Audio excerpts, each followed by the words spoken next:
Hello everyone, welcome to chem experts. And हमने second chapter आज हम स्टार्ट करेंगे। फर्स्ट चैप्टर मैं पहले ही करवा चुका हूँ और ये है क्लास 11th का chapter second, structure of atoms, जिसके पहले पार्ट में हम पढ़ेंगे अर्ली एक्सपेरिमेंट्स जिससे केमिस्ट्री की शुरुआत हुई। यदि आपने फर्स्ट चैप्टर नहीं देखा है तो जाके पहले वहाँ से वो देख लीजिए। एटम्स जो अभी तक हम पढ़ रहे थे, एटम एटम एटम, तो अभी हम देखेंगे डिटेल में कि एटम्स होते क्या हैं। तो atom is the smallest indivisible particle of the matter. Atom क्या होता है? स्मॉलेस्ट, सबसे छोटा, indivisible particle of the matter. मतलब कोई भी मैटर है उसको जब हम छोटे छोटे टुकड़ों में तोड़ते जाएंगे तो जो लास्ट में जो सबसे छोटा पार्ट बचेगा जिसको हम फर्दर डिवाइड नहीं कर सकेंगे, वो इंडिविजिबल पार्ट क्या होगा? एक एटम। ठीक है। नेक्स्ट लाइन इसने बताई है, atom is made of electron, proton and neutrons. अब एटम किस किस से मिलकर बना हुआ होता है? तो एटम बना होता है इलेक्ट्रॉन, प्रोटॉन और न्यूट्रॉन्स का। ठीक है। अब आपके दिमाग में ये क्वेश्चन स्ट्राइक करेगा कि शायद एटम को भी तो डिवाइड कर दिया इलेक्ट्रॉन, प्रोटॉन, न्यूट्रॉन में। तो हाँ, इसने सब क्लासिफाई कर दिया कि एटम भी इन पार्टिकल से बना हुआ है, लेकिन हम इनको सेपरेट नहीं कर सकते हैं। हम कभी भी ऐसा नहीं कर सकते कि एक एटम के इलेक्ट्रॉन अलग निकाल दिए, प्रोटॉन अलग निकाल दिए, न्यूट्रॉन अलग निकाल दिए। इसलिए वो इंडिविजिबल होता है एटम, स्मॉलेस्ट यूनिट है। ठीक है। अब इन पार्टिकल्स के बारे में हम थोड़ा सा डिटेल में देखते हैं। सबसे पहला है इलेक्ट्रॉन। इलेक्ट्रॉन, इसकी डिस्कवरी किसने की? सर जे थॉमसन ने 1869 में। किसने की थी ये इम्पोर्टेंट है, कब की थी ये इम्पोर्टेंट नहीं है। ठीक है। किसने की थी हमें याद रखना पड़ेगा। इलेक्ट्रॉन की, चलो कंपैरेटिवली तीनों को एक साथ लेके चलते हैं। ठीक है। इलेक्ट्रॉन की थी सर जे थॉमसन ने, प्रोटॉन की गोल्डस्टीन ने और न्यूट्रॉन की चैडविक ने। ठीक है। इलेक्ट्रॉन की सर जे थॉमसन ने, प्रोटॉन की गोल्डस्टीन ने और न्यूट्रॉन की चैडविक ने।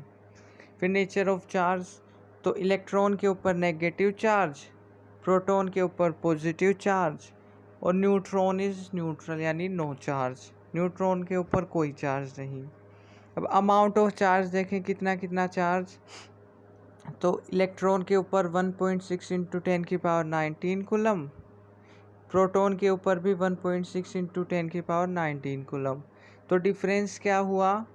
डिफरेंस ये हुआ कि इलेक्ट्रॉन के ऊपर -1.6 इंटू 10 की पावर -19 कूलम है, जबकि प्रोटॉन के ऊपर +1.6 इंटू 10 की पावर -19 कूलम है। और न्यूट्रॉन क्योंकि न्यूट्रल है इसलिए इसके ऊपर 0 चार्ज है। तो इलेक्ट्रॉन और प्रोटॉन के ऊपर चार्ज सेम होता है, बस उनका जो मैग्नीट्यूड है, जो उनका साइन है वो अपोजिट होता है, एक दूसरे का मैग्नीट्यूड सेम रहेगा। ठीक है। लेकिन एक बात आपको ध्यान देनी है, यहाँ यदि आप मास देखोगे तो मास इलेक्ट्रॉन और प्रोटॉन का डिफरेंट है। इलेक्ट्रॉन का मास है 9.11 इंटू 10 की पावर -31 किलोग्राम। देखो कितना थोड़ा, मतलब कितना कम नंबर है, ये बहुत ही छोटा नंबर है।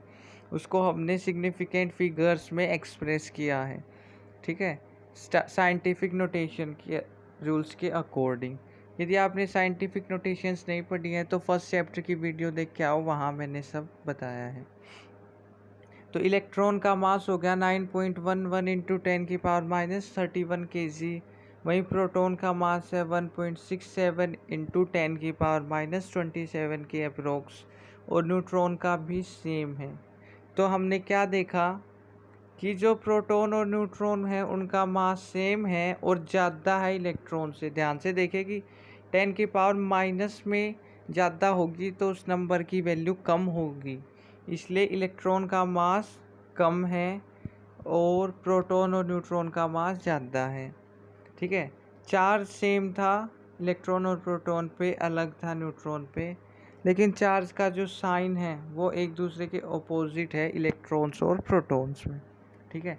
ये तो मैंने दे दिया बेसिक एक ओवरव्यू, लेकिन आगे हम पूरी डिटेल में पढ़ेंगे कि कैसे हम मानते हैं कि इलेक्ट्रॉन है, कैसे उनकी डिस्कवरी हुई, कैसे उनकी प्रॉपर्टीज़ हमें पता चली। क्योंकि हम अपनी नेक्ड आई से ना ही तो एटम्स को देख सकते हैं, ना ही इलेक्ट्रॉन्स को। तो कैसे, आगे देखते हैं। Electrons were discovered using cathode ray discharge tube experiment. Electrons की डिस्कवरी कैसे हुई थी? Cathode ray discharge tube experiment से, ठीक है। फिर है nucleus was discovered by Rutherford in 1911। Nucleus Rutherford ने 1911 में किया। अब यहाँ देखो, यहाँ मैंने बताया था न्यूट्रॉन चैडविक ने किया, तो न्यूट्रॉन और न्यूक्लियस दोनों अलग चीज़ है, ठीक है। न्यूक्लियस और न्यूट्रॉन में कंफ्यूज नहीं होना है। न्यूक्लियस होता है centre of an atom, centre of an atom, ठीक है। इलेक्ट्रॉन्स के लिए क्या हुआ था? एक cathode ray discharge tube experiment हुआ था जो माइकल फैराडे ने किया था 1850 में, ठीक है। पहले थ्योरी देखते हैं, फिर मैं डायग्राम से समझाऊंगा, ठीक है। कैथोड रे डिस्चार्ज ट्यूब एक्सपेरिमेंट, तो इसमें क्या था? एक cathode ray discharge tube made of glass, एक ट्यूब थी ग्लास की बनी हुई विद 2 इलेक्ट्रोड्स, उसके ऊपर 2 इलेक्ट्रोड्स थे। 2 इलेक्ट्रोड्स आपको पता है एनोड और कैथोड दोनों एक दूसरे के अपोजिटली चार्ज होते हैं, ठीक है। तो एक ग्लास की ट्यूब ली, उसके दोनों एंड्स पर 2 इलेक्ट्रोड्स लगाए। तो at very low pressure and high voltage, pressure बहुत कम और वोल्टेज बहुत ज़्यादा रखी, तो क्या हुआ? Current starts flowing through a stream of particles moving in the tube from cathode to anode. तो उसने क्या देखा कि बहुत ही लो प्रेशर और हाई वोल्टेज के ऊपर करंट फ्लो होने लगा। कैसे? एक स्ट्रीम ऑफ पार्टिकल्स वहाँ पे, मतलब वहाँ पे पहले क्या था? सिर्फ एयर थी, ठीक है, कंडक्शन नहीं हो रहा था। लेकिन जब हाई वोल्टेज की लो प्रेशर के ऊपर तो करंट फ्लो होने लग गया और पार्टिकल्स भी फ्लो हो रहे थे। लेकिन वो पार्टिकल्स क्योंकि दिखाई नहीं दे रहे थे, लेकिन कुछ तो था वहाँ पे। उन रेज को क्या नाम दिया? रेज की फॉर्म में जा रहे थे तो उनको कैथोड रेज नाम दिया, क्योंकि वो कैथोड से एनोड की तरफ जा रहे थे। इसलिए ऐसा माना गया कि कैथोड कोई रेज एमिट कर रहा है, जिसको हमने कैथोड रेज बोला। फिर है when a perforated anode was taken, the cathode rays struck to the another end of the glass tube at the fluorescent coating and a bright spot on the coating was developed. तो क्या देखा कि cathode से जो cathode rays थी वो anode की तरफ जा रही थी। अब हम उनको ऐसे तो देख नहीं सकते थे, तो हमने क्या किया? उसके आगे एक फ्लोरिसेंट कोटिंग लगाई। फ्लोरिसेंट कोटिंग क्या होती है? जैसे गिफ्ट रैपर वगैरह होते हैं ना, चमकदार से, ऐसी कोटिंग लगाई। तो हमने क्या देखा? वो चमक रही थी, एक ब्राइट स्पॉट वहाँ पे बन रहा था फ्लोरिसेंट कोटिंग के ऊपर। इसका मतलब क्या था? कि कोई पार्टिकल्स वहाँ पर मूव कर रहे थे कैथोड से एनोड की तरफ, जिसकी वजह से करंट फ्लो हो रहा था और जिसको बोला गया कैथोड रे, ठीक है। इस एक्सपेरिमेंट का सेटअप देखते हैं कैसा था। इसका सेटअप ऐसा था, ये ग्लास ट्यूब है, ठीक है। इसके एक तरफ ये क्या लगाया हमने? कैथोड, और इधर क्या लगाया? एनोड, ठीक है। तो नॉर्मली क्या होगा? इधर से ये रे पास होके इधर जाएगी, है ना, यहाँ से यहाँ तक, या फिर इधर से आएगी। फिर इधर भी एनोड लगाया। फिर सेकंड टाइम क्या किया? इसके बाद रदरफोर्ड ने क्या किया कि ये जो कैथोड रे स्ट्रेट जा रही थी, उसके आगे इसने लगाया इलेक्ट्रिक फील्ड लगाया। तो क्या देखा कि ये जो रेज थी ना, ये पॉजिटिव चार्ज वाली मेटल प्लेट की तरफ थोड़ी सी अट्रैक्ट हो गई। अब ये ऐसे स्ट्रेट ऐसे जानी चाहिए थी, लेकिन ऐसे ना जाके थोड़ा सा पॉजिटिव चार्ज की तरफ गई। इसका मतलब क्या था? कि ये जो कैथोड रेज थी ये नेगेटिवली चार्ज थी। वो हमें कैसे पता चला? हम पढ़ चुके हैं पहले भी कि जो सेम चार्जेस होते हैं वो एक दूसरे को रिपेल करते हैं। इसका मतलब ये नेगेटिव चार्ज थी, इसलिए नेगेटिव से तो दूर गई, और सेम चार्जेस क्योंकि अट्रैक्ट करते हैं इसलिए ये पॉजिटिव के तरफ आई, ठीक है। आगे देखते हैं results of cathode ray experiment. तो ये एक्सपेरिमेंट किया, तो इससे हमें क्या पता चला, क्या इसका रिजल्ट निकला। तो पहला हमें पता चला cathode ray consist of negatively charge electrons, कि कैथोड रे के ऊपर क्या थे, नेगेटिवली चार्ज इलेक्ट्रॉन्स थे। ठीक है, नेगेटिवली चार्ज इलेक्ट्रॉन्स कैसे पता चला, क्योंकि वो नेगेटिव से रिपेल हो रहा था और पॉजिटिव की तरफ अट्रैक्ट हो रहा था, इसलिए उसने बताया कि कोई नेगेटिवली चार्ज पार्टिकल्स है, जिसने उसको बोला इलेक्ट्रॉन्स। दूसरा है cathode ray themselves are not visible, cathode ray visible नहीं है, हम उनको नहीं देख सकते, but their behaviour can be observed with the help of fluorescent और फॉस्फोरिसेंट मटीरियल्स। फ्लोरिसेंट और फॉस्फोरिसेंट मटीरियल्स वो होते हैं कि जब उन पे कोई भी एनर्जी पार्टिकल स्ट्राइक करता है, जैसे फोटोन या कुछ भी, तो वो शाइन करते हैं। ठीक है, तो कैथोड रेज जब उन पर स्ट्राइक करते हैं तो वो शाइन करेंगे, ग्लिटर करते हैं। ऐसे ही हम उनको देख तो नहीं सकते थे, लेकिन उनकी एक्टिविटीज़ हम फील कर सकते थे या उनका बिहेवियर ऑब्जर्व कर सकते थे। ठीक है, फिर इसने बताया इन एब्सेंस ऑफ इलेक्ट्रिकल और magnetic field cathode rays travel in straight line, कि इलेक्ट्रिकल और मैग्नेटिक फील्ड जब नहीं लगाया था तो कैथोड रेज बिल्कुल देखे, कैथोड रेज बिल्कुल ऐसे जा रही थी स्ट्रेट लाइन में। ठीक है, नेक्स्ट इसने बताया in the presence of electrical और magnetic field behaviour of cathode rays is similar to that shown by electrons. तो इसने बताया कि जब इलेक्ट्रिक फील्ड और मैग्नेटिक फील्ड लगा दिया तो कैथोड रेज का बिहेवियर कैसा हो गया, सेम टू सेम इलेक्ट्रॉन्स के बिहेवियर जैसा, मतलब कैथोड रे नेगेटिव चार्ज की तरह बिहेव करने लगी। नेक्स्ट है the characteristics of the cathode raise do not depend upon the material of electrodes and the nature of gas present in the cathode ray tube. मतलब जो cathode rays थी उनको फ़र्क नहीं पड़ रहा था कि मटेरियल ऑफ इलेक्ट्रोड क्या है, या जो कैथोड रे ट्यूब है उसके अंदर हमने कौन सी गैस ली है, उससे उसे कुछ भी फ़र्क नहीं पड़ रहा था। इसका मतलब क्या है कि जो कैथोड रे है उनकी अपनी प्रॉपर्टीज़ है, वो किसी और पर डिपेंड नहीं करती है। ठीक है, तो कैथोड रे एक्सपेरिमेंट से हमें इतनी चीज़ पता चली। आगे देखते हैं, charge to mass ratio of an electron was determined by Thomson. The charge to mass ratio of an electron is, charge to mass ratio Thomson ने निकाला। थॉमसन एक साइंटिस्ट था, आगे भी हम उसका काम डिटेल में पढ़ेंगे। उसने कितना निकाला, 1.7588 इंटू 10⁸ कूलम पर किलोग्राम। ठीक है, ये उसने निकाला था चार्ज टू मास रेशियो। याद रखने की बिल्कुल भी ज़रूरत नहीं है, बस आपको ये पता होना चाहिए किसने क्या क्या डिस्कवरी की। ठीक है, उसके बाद charge on an electron was पहले चार्ज टू मास रेशियो बता दिया, उसके बाद चार्ज जो बताया था RM मिलीकन ने, किसने, RM मिलीकन ने, कैसे, ऑयल ड्रॉप एक्सपेरिमेंट से। ठीक है, ये एक ऑयल ड्रॉप एक्सपेरिमेंट है जिसका सेटअप ये रहा। ठीक है, इसके अंदर क्या था, बहुत ज़्यादा वोल्ट के मेटेलिक प्लेट्स लगाए थे, ऊपर से ऑयल स्प्रे कर रहे थे, फिर माइक्रोस्कोप से देख रहे थे, तो उसकी डिस्टेंस देखी, स्पीड देखी, सब मेजर किया। बहुत ही टिपिकल प्रोसेस था, लेकिन फिर भी उसने बताया कि जो चार्ज ऑफ एन इलेक्ट्रॉन है ना, वो कितना है, -1.6 इंटू 10⁻⁻19 कूलम। और ये किसने बताया, RM मिलीकन ने। आपके कंपटीशन एग्ज़ाम के हिसाब से बहुत इंपॉर्टेंट है, पूछ सकता है। ठीक है, तो थॉमसन ने पहले चार्ज टू मास रेशियो बता दिया, अब RM मिलीकन ने चार्ज की वैल्यू बता दी। तो चार्ज अपॉन मास की वैल्यू में बताया, चार्ज बताया, तो हम मास निकाल सकते हैं। ठीक है, तो by combining the results of Thomson experiment and Millikan drop experiment. ठीक है, ऐसे क्या डिटरमाइन कर लिया गया, मास ऑफ एन इलेक्ट्रॉन, कि एक इलेक्ट्रॉन का मास कितना था वो डिटरमाइन कर लिया गया। ठीक है। इलेक्ट्रॉन क्या है? एक नेगेटिवली चार्ज पार्टिकल है, उसका चार्ज इसने बता दिया।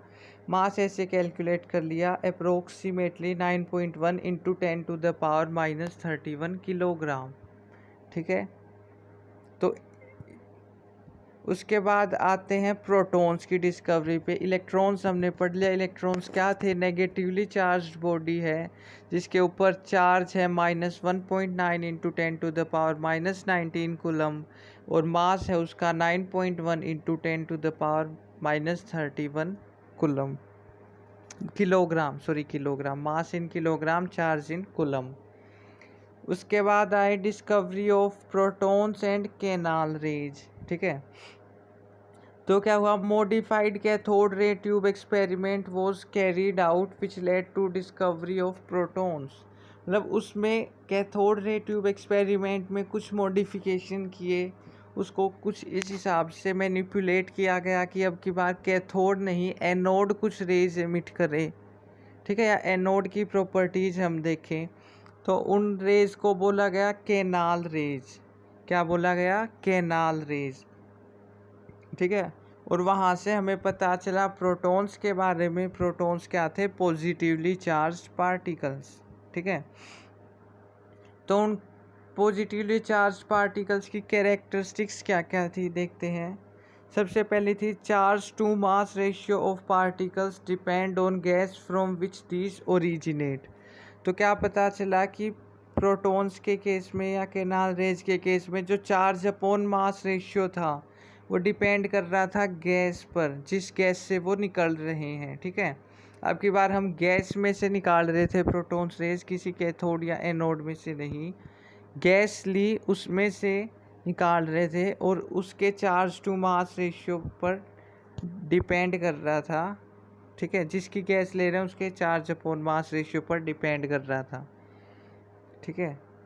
उसकी कैरेक्टरिस्टिक। दूसरा पॉइंट है the positively charge particles depend upon the nature of gas present in the cathode ray discharge tube. कि जो पॉजिटिवली चार्ज पार्टिकल्स थे वो किस पे डिपेंड कर रहे थे? नेचर ऑफ गैस पे।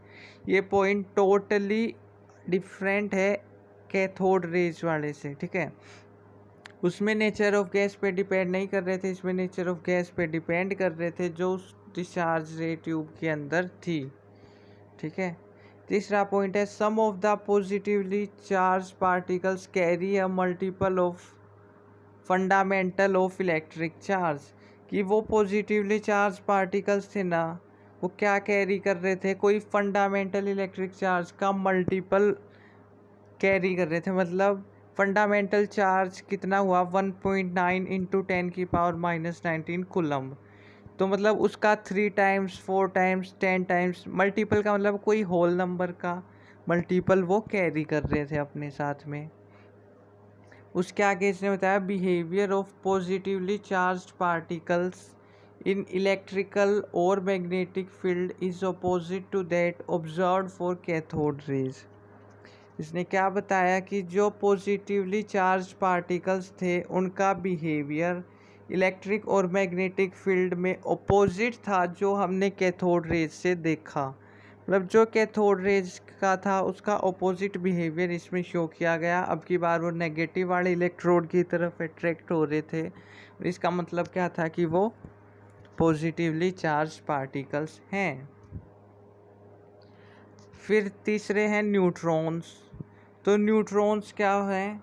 Neutrons were discovered by James Chadwick. किसने डिस्कवर किए? जेम्स चैडविक ने। कैसे? By bombarding a thin sheet of beryllium by alpha particles.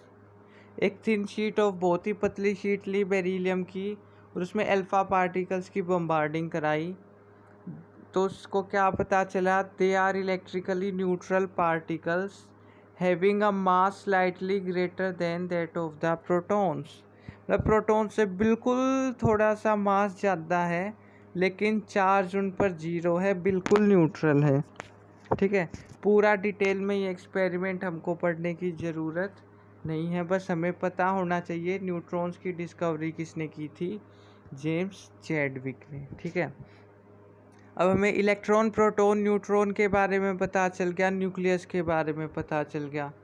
ठीक है। इलेक्ट्रॉन कैसे नेगेटिवली चार्ज पार्टिकल्स हैं जो एक एटम के अंदर होते हैं, प्रोटॉन्स पॉजिटिवली चार्ज हैं और न्यूट्रॉन्स न्यूट्रल हैं जिस पर कोई चार्ज नहीं है। ठीक है, अब बारी आती है कि एटम्स के अंदर ये होते कैसे हैं, इनको सेट कैसे करें हम एक एटम के अंदर। उससे पहले हम इनकी कुछ प्रॉपर्टीज़ देख लेते हैं। किसी भी एटम्स की या एलिमेंट्स की प्रॉपर्टी हम देख रहे हैं तो एक होता है एटॉमिक नंबर। एटॉमिक नंबर क्या होता है, मोज़ले ने बताया था कि number of protons present in the nucleus. एक न्यूक्लियस के अंदर कितने नंबर ऑफ प्रोटॉन्स प्रेजेंट है उसको हम एटॉमिक नंबर बोलते हैं और ये जेड के इक्वल होता है। ठीक है, जैसे है सोडियम 23, इसमें 11 प्रोटॉन्स है तो इसका एटॉमिक नंबर 11 हुआ, और सोडियम 24 में भी नंबर ऑफ प्रोटॉन्स 11 है तो इसका नंबर ऑफ प्रोटॉन्स 11 ही हुआ, तो इसका एटॉमिक नंबर 11 होगा। ठीक है, एटॉमिक नंबर को हम जेड से रिप्रेजेंट करते हैं और इसको एलिमेंट के सिंबल के बेस में लिखते हैं। जैसे इसने Na1123 लिखा है, बेस में इसने 11 लिखा है क्योंकि इसमें नंबर ऑफ प्रोटॉन्स 11 है जो कि इसका एटॉमिक नंबर है। ठीक है, दूसरी बात ये ध्यान रखनी है कि जितने नंबर ऑफ इलेक्ट्रॉन्स होते हैं उतने ही नंबर ऑफ प्रोटॉन्स होते हैं। Np is equal to Ne in a neutral molecule. ये बात ध्यान रखना, न्यूट्रल मोलिक्यूल के अंदर मतलब या फिर न्यूट्रल एटम के अंदर जिसके ऊपर कोई भी चार्ज नहीं है उसके अंदर इलेक्ट्रॉन और प्रोटॉन दोनों ही इक्वल नंबर में होंगे। ठीक है, दूसरा है मास नंबर। मास नंबर क्या होगा, sum of the number of protons and neutrons present in the nucleus. कि जो प्रोटॉन्स और न्यूट्रॉन्स न्यूक्लियस के अंदर प्रेजेंट होते हैं उनका सम जो होता है वो मास के इक्वल होता है। तो जैसे सोडियम 23 में 11 प्रोटॉन्स हैं और 12 न्यूट्रॉन्स हैं, इनका सम हो जाता है 23, तो इसका मास नंबर हो गया 23। अब 23 इसने बताया नंबर ऑफ न्यूक्लियॉन्स। न्यूक्लियॉन्स का मतलब है वो पार्टिकल्स जो न्यूक्लियस के अंदर है। न्यूक्लियस के अंदर क्या क्या है, प्रोटॉन और न्यूट्रॉन, और बाहर क्या है, इलेक्ट्रॉन। इलेक्ट्रॉन न्यूक्लियस के अंदर नहीं है। अब ये बात हमें कैसे पता चली वो हम आगे एक्सपेरिमेंट्स में पढ़ेंगे। ठीक है, फिर देखते हैं सोडियम 24, इसके अंदर नंबर ऑफ प्रोटॉन्स 11 है लेकिन नंबर ऑफ न्यूट्रॉन्स 13 है, तो नंबर ऑफ न्यूक्लियॉन्स कितने हो गए 24, और इसका मास नंबर हो गया 24। तो मास नंबर को हम रिप्रेजेंट करते हैं ए से। ठीक है, कंफ्यूज होने की बिल्कुल भी ज़रूरत नहीं है।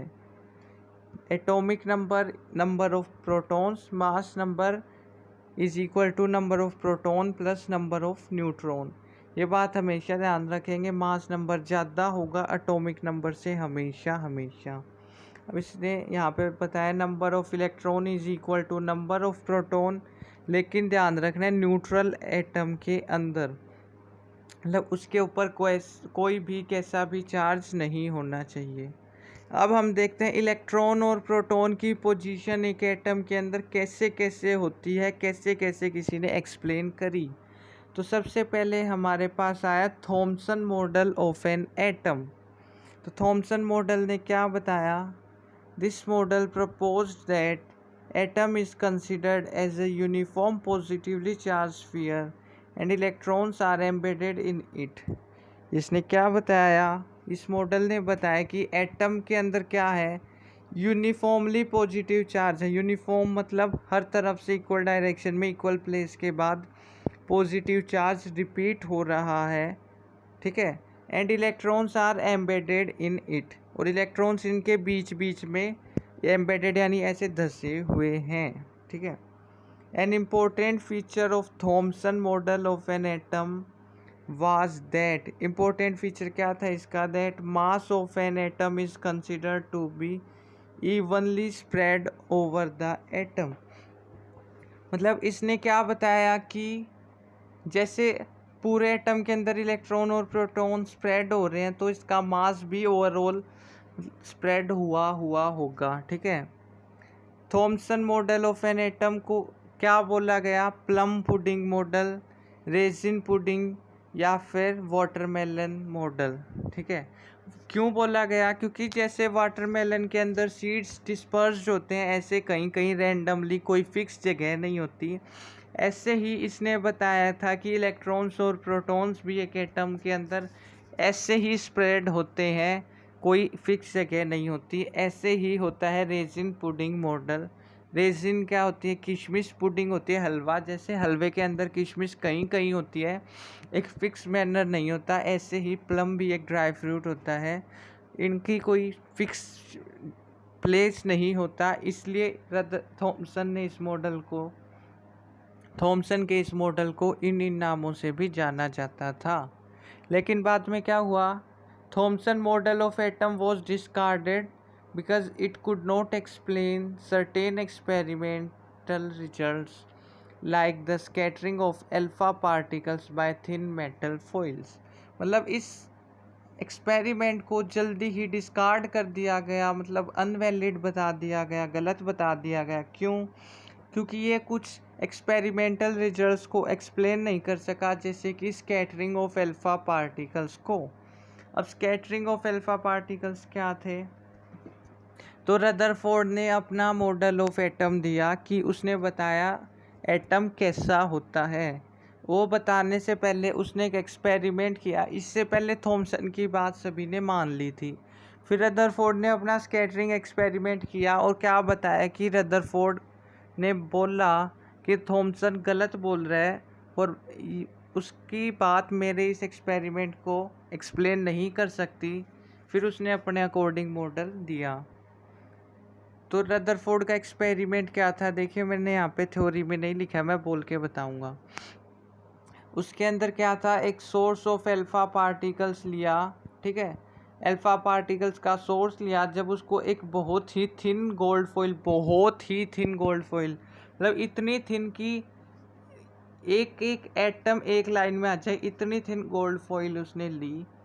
और उस पर जब किसी सोर्स से अल्फ़ा पार्टिकल्स डाल ले तो उसमें अल्फ़ा पार्टिकल्स की स्कैटरिंग हो रही थी अलग अलग डायरेक्शंस में। ठीक है, तो इसमें उसने क्या ऑब्जर्व किया और क्या उसने रिजल्ट दिया, वो हम देखते हैं।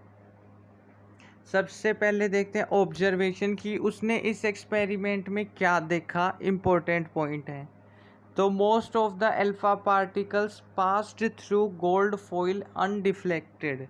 उसने बताया जो most of the alpha particles थे ना, वो गोल्ड फॉइल में से बिना डिफ्लेक्ट हुए ही पास हो गए थे, मतलब उन पे कोई फ़र्क नहीं पड़ रहा था। Most of the alpha particles pass हो गए स्ट्रेट के स्ट्रेट। ठीक है, फिर इसने बताया a small fraction of alpha particles got deflected through small angles, कि बहुत थोड़े अल्फा पार्टिकल्स थे जो कुछ छोटे छोटे एंगल से डिफ्लेक्ट हो रहे थे। ठीक है, छोटे छोटे एंगल से मतलब जैसे ये वाली रेज आ रही है तो ऐसे ऐसे ऐसे। ठीक है, बहुत ही कम एंगल से डिफ्लेक्ट हो रहे थे। तीसरा इसने देखा very few alpha particles did not pass through foil but suffered large deflection nearly 180 degree. उसने क्या बताया कि बहुत बहुत कम अल्फा पार्टिकल्स होते हैं, वो पास नहीं होते फॉइल से और उनके अंदर बहुत ज़्यादा डिफ्लेक्शन होता है। मतलब अप्रोक्सीमेटली 180 डिग्री तक का जो डिफ्लेक्शन हो रहा था वो बहुत ही कम अल्फा पार्टिकल्स थे। ये उसने ऑब्जर्व किया। अब उसने कंक्लूजन क्या निकाला? तो उसने कंक्लूजन निकाला अपने अल्फा पार्टिकल स्कैटरिंग एक्सपेरिमेंट से कि since most of the alpha particles passed through foil undeflected, it means most of the atom space in atom is empty। उसने क्या बताया? 3 पॉइंट थे, तीनों से एक एक बात बताई कि जब सारे most of the alpha particles बिना कुछ डिफ्लेक्शन शो करे पास हो रहे थे, इसका मतलब एटम के अंदर बहुत सारा स्पेस खाली पड़ा है, अल्फा पार्टिकल्स वहाँ से इजीली निकल सकते हैं। ठीक है, सेकंड इसने बताया since some of the alpha particles are deflected to certain angles it means there is positively mass present in atom, कि कुछ एंगल्स कुछ अल्फा पार्टिकल क्योंकि पॉजिटिवली चार्ज होते हैं और क्योंकि वो कुछ स्मॉल एंगल से डिफ्लेक्ट हो गए, इसका मतलब वहाँ पर पॉजिटिव चार्ज प्रेजेंट था। कौन सा चार्ज प्रेजेंट था? Positively charge. फिर इसने बताया since only some of the alpha particle suffered large deflection the positively charged mass must be occupying very small space. क्योंकि बहुत थोड़े से ही अल्फा पार्टिकल्स थे जो लार्ज डिफ्लेक्शन शो कर रहे थे, इसका मतलब क्या है? अल्फा पार्टिकल पे +4 का चार्ज होता है, ठीक है। तो एक प्रोटॉन तो उसको डिफ्लेक्ट नहीं कर सकता है पूरी अल्फा पार्टिकल को। इसका मतलब क्या था कि जो पॉजिटिवली चार्ज मास है ना, वो बहुत थोड़ी सी जगह में इकट्ठा हो रहा है और इसी वजह से लार्ज डिफ्लेक्शन शो करे। तीनों से तीन उसने बता दिए। नेक्स्ट है strong deflections or even bouncing back of alpha particles from metal foil were due to direct collision with positively charged mass in atom। कि बहुत strong deflections हो रहे थे और कहीं कहीं वापस भी आ रहे थे ना अल्फा पार्टिकल्स मेटल फॉइल से, तो उसका रीज़न क्या था कि डायरेक्ट कोलिजन होने लग रहा था पॉजिटिवली चार्ज्ड मास का एटम के साथ में, ठीक है। इसीलिए ये सब उसने बताया जो थॉमसन का मॉडल ऑफ एटम एक्सप्लेन नहीं कर पाया, ठीक है। उसने क्या देखा कि ऐसे पास कर रहे हैं जब हम लाइट, तो मोस्ट ऑफ लाइट पास हो रही है, इसका मतलब मोस्ट ऑफ स्पेस खाली पड़ा है। और कहीं कहीं जो पॉजिटिवली चार्ज जो प्रोटॉन्स है वो बहुत थोड़े से स्पेस में हैं और वो इतनी स्पेस में है कि वो अल्फा पार्टिकल्स को रिफ्लेक्ट भी कर सकते हैं, ठीक है। फिर रदरफोर्ड ने अपना मॉडल ऑफ एन एटम दिया कि उसने बताया कि एटम कैसा होता है। तो this model explained that atom consist of nucleus which is concentrated in a very small volume. उसने क्या बताया कि एटम के अंदर एक न्यूक्लियस होता है, न्यूक्लियस की बहुत ही थोड़ी सी वॉल्यूम होती है, मतलब इतना बड़ा एटम है उसके अंदर एक थोड़ी सी वॉल्यूम है। फिर इसने बताया the nucleus comprises of protons and neutrons, कि न्यूक्लियस के अंदर क्या है, एक तो पॉजिटिवली चार्ज प्रोटॉन्स है जो थोड़ी सी वॉल्यूम में है, साथ ही कुछ न्यूट्रल मॉलिक्यूल्स भी हैं जो स्ट्रॉन्ग रिफ्लेक्शन में हेल्प कर रहे थे, ठीक है, जो आगे पास नहीं होने दे रहे थे अल्फा पार्टिकल्स को। इसका मतलब क्या है कि न्यूक्लियस के अंदर न्यूट्रॉन्स और प्रोटॉन्स हैं। तीसरी इसने बताई the electrons revolve around the nucleus in fixed orbit, कि जो इलेक्ट्रॉन्स हैं वो न्यूक्लियस के अराउंड घूमने लग रहे हैं अपने फिक्स ऑर्बिट के अंदर। अब उसने अपना एक ऑर्बिट फिक्स कर लिया है और वो वहाँ रेगुलर घूमने लग रहे हैं, ठीक है। फिर इसने बताया electrons are and nucleus are held together by electrostatic forces of attraction, कि इलेक्ट्रॉन और इलेक्ट्रॉन और प्रोटॉन आपस में एक दूसरे से टच में रहते हैं, किसकी वजह से? इलेक्ट्रोस्टैटिक फोर्सेस ऑफ अट्रैक्शन की वजह से, क्योंकि इलेक्ट्रॉन नेगेटिव चार्ज है और प्रोटॉन पॉजिटिवली चार्ज है, इसलिए इलेक्ट्रॉन और न्यूक्लियस के बीच में एक अट्रैक्शन सा बना रहता है। उसके बाद आई रदरफोर्ड ने बहुत अच्छे से सारी चीज़ें एक्सप्लेन कर दी, लेकिन कुछ बातें फिर भी नहीं एक्सप्लेन हो पाई, ठीक है। तो वो क्या रह गए? उसके ड्रॉबैक्स। तो ड्रॉबैक क्या था? सबसे पहला था according to Rutherford's model of atom electrons which are negatively charged particles revolve around the nucleus in fixed orbit. Rutherford ने क्या बताया कि इलेक्ट्रॉन्स नेगेटिवली चार्ज पार्टिकल हैं और वो न्यूक्लियस के अराउंड, न्यूक्लियस के बाहर एक फिक्स ऑर्बिट में रिवॉल्व करने लग रहे हैं, घूमने लग रहे हैं, ठीक है। तो क्या होना चाहिए? दस द इलेक्ट्रॉन्स अंडरगो एक्सेलरेशन, तो इससे इलेक्ट्रॉन्स की क्या होनी चाहिए? एक्सेलरेशन, यानी घूमते घूमते स्पीड हो जाने चाहिए। और according to electromagnetic theory of Maxwell a charged particle undergoing acceleration should emit electromagnetic radiation. तो मैक्सवेल ने क्या बताया कि यदि चार्ज पार्टिकल एक्सेलरेशन शो करता है तो वो इलेक्ट्रोमैग्नेटिक रेडिएशन एमिट करना चाहिए, ठीक है। दस an electron in an orbit should emit radiation, तो इलेक्ट्रॉन को क्या करना चाहिए? रेडिएशन एमिट करना चाहिए।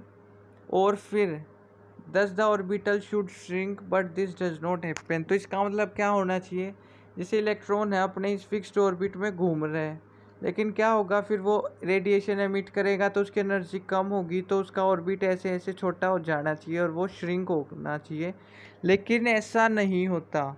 उसका ऑर्बिट हमेशा फिक्स रहता है, एक फिक्स पाथ पर इलेक्ट्रॉन्स मूव कर रहे थे अकॉर्डिंग टू रदरफोर्ड। तो ये बात रदरफोर्ड एक्सप्लेन नहीं कर पाया। ठीक है। दूसरी बात ये, the model does not give any information about how electrons are distributed around nucleus and what are energies of these electrons. अब उसने ये नहीं बताया कि इतने सारे इलेक्ट्रॉन्स डिस्ट्रीब्यूट कैसे हो रहे हैं, मतलब वो सारे साथ हैं या अलग अलग ऑर्बिट्स हैं, एक ही ऑर्बिट है या एक से ज़्यादा ऑर्बिट है, कैसे वो डिस्ट्रीब्यूट हो रहे हैं, कितनी उनकी एनर्जी है, ये सब रदरफोर्ड नहीं बता पाया। तो रदरफोर्ड ने बहुत ही अच्छी कोशिश की लेकिन सब कुछ एक्सप्लेन नहीं कर पाया। ठीक है। तो इसके बाद मॉडल दिया था बोहर ने, जो हम अगली वीडियो में करेंगे। उससे पहले कुछ बेसिक बातें जान लेना ज़रूरी है। आइसोटोप्स, ठीक है। जब मैं एटॉमिक नंबर और मास नंबर बता रहा था, वहाँ पे हम टॉप में क्या लिख रहे थे, मास नंबर। ठीक है। लेकिन एक बात ध्यान रखना, केमिस्ट्री है ना सारी उल्टी पुल्टी, हम इसमें उल्टी पुल्टी चीज़ें पढ़ते हैं। आइसो का मतलब मैंने बताया था सेम, आइसोटोप मतलब जिनका टॉप सेम हो, लेकिन रियल में आइसोटोप क्या होंगे, जिनका बेस सेम हो। ठीक है। बेस में हम क्या ले रहे थे, एटॉमिक नंबर। तो वो अलग अलग एटम्स जिनका सेम एटॉमिक नंबर हो लेकिन मास नंबर डिफरेंट हो, वो होते हैं आइसोटोप। ट्रिक मैंने आपको बता दी है। ठीक है। आइसोटोप का उल्टा होगा आइसोबार। आइसोबार्स क्या होंगे, जिनका मास नंबर सेम होगा लेकिन एटॉमिक नंबर डिफरेंट होगा। जैसे आर्गन 1840 और कैल्शियम 2040, दो अलग अलग एलिमेंट्स हैं जिनके एटॉमिक नंबर डिफरेंट है लेकिन मास नंबर सेम है। आइसोटोप्स के एग्जाम्पल में हमने देखा था H11, H12 और H13। ठीक है। ये क्या है, हाइड्रोजन के आइसोटोप्स हैं जिनका एटॉमिक नंबर सेम होता है, मास नंबर डिफरेंट हो सकता है। ठीक है। फिर है आइसो इलेक्ट्रॉनिक स्पीसीज। तो electronic is related with electrons. तो these are those species which have same number of electrons। same number of electrons जो होंगे, वो नंबर ऑफ इलेक्ट्रॉन सेम होने चाहिए, वो क्या होंगे, आइसो इलेक्ट्रॉनिक स्पीसीज। ठीक है। Thanks for watching. For any curies, कोई भी प्रॉब्लम हो, कुछ समझ में नहीं आया हो तो मुझे मेल करना camexperts01@gmail.com। I hope you like the video. Please like, comment, share and subscribe my channel. Thank you.